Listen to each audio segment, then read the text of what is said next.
Hi, my name is Bernard Laws, a pre-sales engineer at UiPath. Today, I'll show you my latest custom activity to redact and edit PDFs using just your robot and no other third-party software.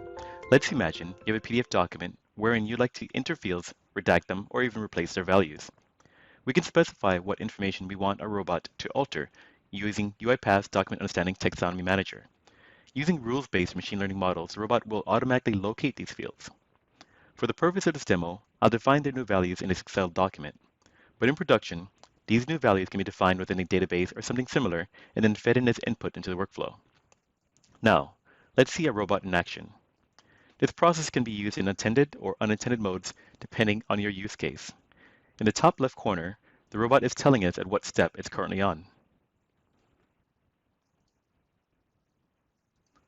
Once it completes the process, it will open the redacted edited PDF so we can compare the differences.